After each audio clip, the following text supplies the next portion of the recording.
16,000 feet से भी ज्यादा की ऊंचाई पर 3 हिमालय की चोटियों के बीच में छिपी एक बहुत ही ज्यादा सुंदर लेक है जिसका नाम है रूपकुंड। सुनने में तो ये काफी हैपनिंग ट्रैकिंग वाली जगह लगती है, लेकिन ये जितनी ज्यादा सुंदर लेक है उतनी ही ज्यादा डरावनी भी है। इतनी सुंदर लेक के बीच आपको 800 कंकाल मिलेंगे एंड आपके दिमाग में सबसे पहला यही सवाल आएगा कि एक ऐसी जगह जहां पर कोई रहता भी नहीं है, वहां पर इतनी सारी हड्डियां आई कैसे। सर्दियों में तो ये झील बर्फ से ढकी होती है, लेकिन जैसे ही गर्मी आती है this lake reveals out some of its dark secrets, जिसके बारे में आज हम बात करेंगे।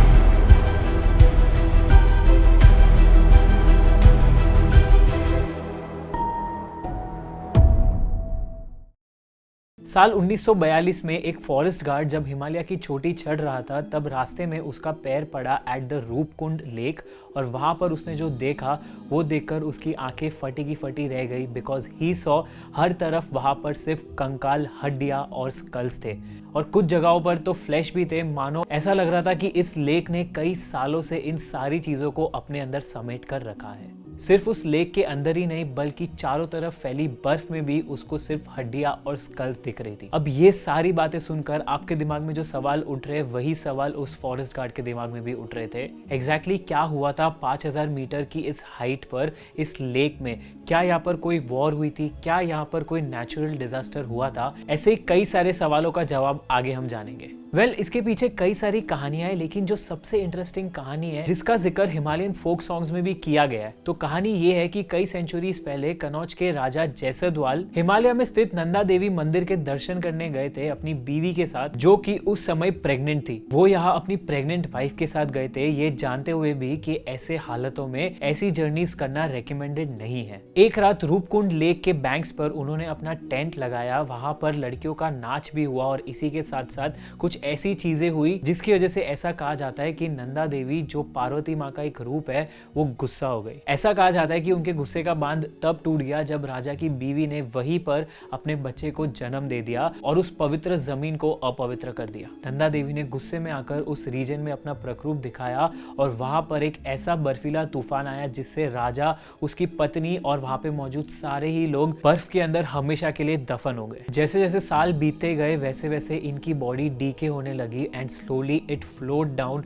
To the Roopkund lake. इस पूरी कहानी का जिक्र औरतें आज भी अपने हिमालयन फोक सॉन्ग्स में करती है और यहाँ पर हर 12 साल में एक तीर्थ होती है with utmost respect and humility. ये कंकाल से भरा लेक साफ साफ दिखाता है कि उन गॉडेस के अगेंस्ट जाने का अंजाम क्या हो सकता है। हिमालयन रीजन के लोगों को इस कहानी के बारे में कई सालों से पता था, लेकिन इसे छिपाया गया था from the rest of India. इसलिए ब्रिटिश राज के टाइम जब इस फॉरेस्ट गार्ड ने ये सब कुछ देखा, he immediately called for the forces because he was scared कि कहीं ये सारे कंकाल कहीं जापानीज फोर्सेस के तो नहीं है। उन्हें लग रहा था कि कहीं जापान ने भारत में इन्वेड करने की कोशिश तो नहीं की है, इसलिए उन इन्वेस्टिगेटर्स ने वहां जाकर 300 से भी ज्यादा स्केलेटन्स को निकालकर उन पर रिसर्च करना शुरू किया and that's when they found out कि ये स्केलेटन्स जापानीज के नहीं हो सकते because they weren't fresh enough. वो हड्डियां 100 सालों से भी ज्यादा पुरानी थी। फिर जब आसपास के लोगों से इसके बारे में पूछा गया, that time they got to know about the story of the cursed king और उन्हें यह भी पता चला कि ये हड्डियां 100 नहीं बल्कि 700 साल पुरानी है एंड इन हड्डियों के आसपास कई सारे जेवर और तलवारें मिली, जिससे ये स्टोरी और भी ज्यादा स्ट्रॉन्ग हो गई। पर इस पूरी कहानी को एक रिलीजियस मिथ मानकर रद्द कर दिया गया। अब ये जानने के बाद मुझे ऐसा लग रहा है कि अगर ये सारी बॉडीज उस तूफान में आए लोगों की नहीं है तो ये बॉडीज आखिर है किसकी? 1942 में इन स्केलेटन्स के बारे में पता चलने के बाद भी कई सारी कहानियां इनके रिलेटेड सामने आई। कई लोगों ने कहा कि किसी एपिडेमिक में कई सारे लोगों की मौत हो गई और कई का ये कहना था this was a case of ritual suicide. पर उस डिस्कवरी के बाद इस लेक पर जांच करना थोड़ा सा डिफिकल्ट हो गया था बिकॉज 1943 के विंटर्स में ये लेक पूरी तरीके से बर्फ से ढक चुकी थी एंड दूसरी ओर वर्ल्ड वॉर 2 भी चल रहा था। 1955 में जब फिर एक बार इस लेक के ऊपर की बर्फ पिघलने लगी, तब ये रहस्यमय कंकाल फिर से दिखने लगे और फिर एक बार इसकी जांच शुरू हो गई। वो फॉरेस्ट गार्ड और पूरी फॉरेस्ट टीम फिर एक बार उस लोकेशन पे पहुंच गई थी, लेकिन अब की बार ये लेक लेक बदल चुका था। जिस तरीके से उस फॉरेस्ट गार्ड ने 1942 में सब कुछ देखा था,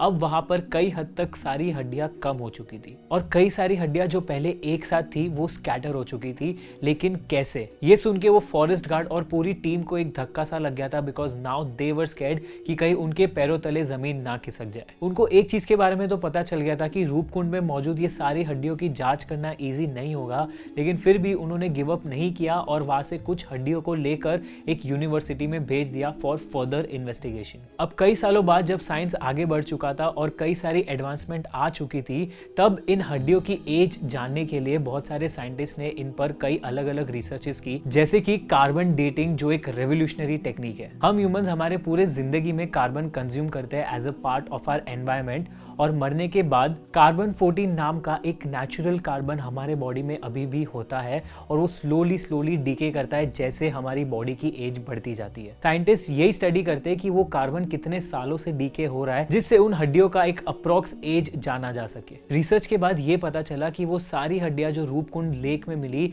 वो लगभग 800 साल पुरानी थी। तो अब सवाल ये पैदा होता है कि उन गांव वालों ने जो कहानी बताई अबाउट द कर्स्ड किंग, क्या वो सच है? पर रिसर्च अभी तक जारी थी और जैसे जैसे इन्वेस्टिगेशन आगे बढ़ी तब ये पता चला कि वो सारी बॉडीज किसी भी आर्मी की नहीं थी, बिकॉज वहां पर सिर्फ मर्द ही नहीं लेकिन औरतें और बच्चों की भी बॉडीज मिली है। इसी के साथ साथ वहां पर कोई भी दूसरे वेपन्स नहीं मिले।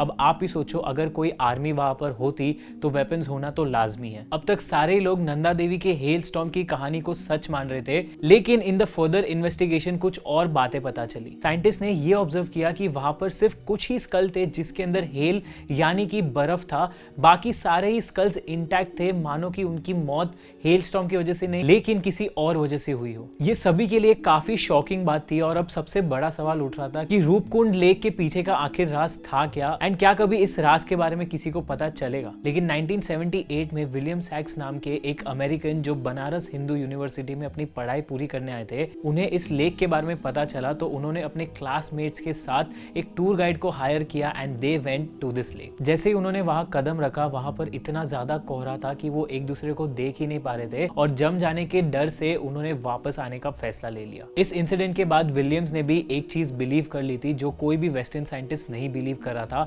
दैट ये सारे स्केलेटन्स उस हेलस्टॉर्म की वजह से ही आए। लेकिन विलियम्स को सिर्फ उन गांव वालों के बातों पर इस थ्योरी को नहीं मानना था, he actually wanted to prove this theory. इसलिए 2003 में नेशनल ज्योग्राफिक टीम ने एक टीम बनाई जिसके अंदर camera crew, geologist, anthropologist etcetera कई सारे लोग थे और इस पूरी टीम ने अपना कैंप रूपकुंड से बस थोड़ी दूरी पर लगाया था।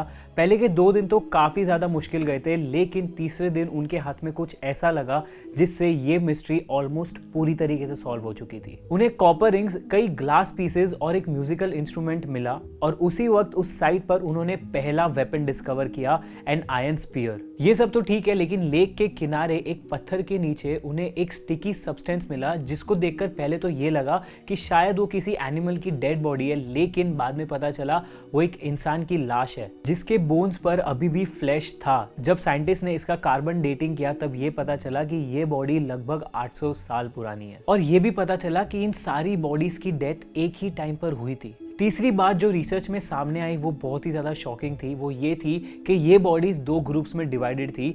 सबसे पहले थे ब्राह्मण्स जो सबसे हाईएस्ट लेवल ऑफ कास्ट माना जाता है, and seconds were the servants. इन सारे पजल्स को जोड़कर यही बात बन रही थी कि इन बॉडीज की डेथ उस राजा के तीर्थ पर ना हुई हो, लेकिन ये बॉडीज उन पिलग्रिम्स की है जो हर 12 साल में एक बार इस तीर्थ यात्रा पर जाते हैं। पर अब सोचने वाली बात यह है कि ये तीर्थ यात्रा शुरू तो हुई थी 15th सेंचुरी में, लेकिन ये बॉडीज उससे भी कई ज्यादा पुरानी है, तो ये कैसे पॉसिबल है? ये मिस्ट्री सॉल्व ही नहीं हो रही थी, इसलिए इन बॉडीज का डीएनए टेस्ट कराया गया और अभी हाल ही में 2019 में इंटरनेशनल साइंटिस्ट ने ये रिपोर्ट पब्लिश की जिनमें उन्होंने 38 स्केलेटन्स की जांच की और उन्हें ये पता चला कि ये सारे स्केलेटन्स वहां पर एक साथ नहीं आए थे, लेकिन 3 अलग अलग इवेंट्स पर आए थे और कुछ बॉडीज तो सिर्फ 300 साल पुरानी है। इसी के साथ साथ इस रिपोर्ट में एक ऐसी भी बात थी जिसकी वजह से ये मिस्ट्री हमेशा के लिए खुली रह गई है, वो ये थी कि इन स्केलेटन्स में कुछ स्केलेटन्स ग्रीस के लोगों के थे बिकॉज उनके डीएनए ग्रीस के क्रेट आइलैंड से मैच कर रहे थे। अब सवाल ये पैदा होता है कि क्यों ग्रीस से यहाँ पर कोई हिंदू तीर्थ यात्रा पर आएगा, और अगर कोई आएगा भी तो उनके बारे में हिमालयन रीजन के लोगों को तो पता ही होता, लेकिन वहां के फोक सॉन्ग्स में पास्ट इवेंट्स के बारे में बताया गया है, लेकिन इन ग्रीस के लोगों के बारे में कुछ कुछ नहीं बताया गया। तो इस रूपकुंड लेक का सच क्या है और झूठ क्या है, इसके बारे में तो आज तक किसी को नहीं पता चला है। लेकिन आपको इसके बारे में क्या लगता है, do let us know in the comments. And अगर ये वीडियो पसंद आया हो तो लाइक और शेयर जरूर करना, and do subscribe to big brain को for more such interesting videos.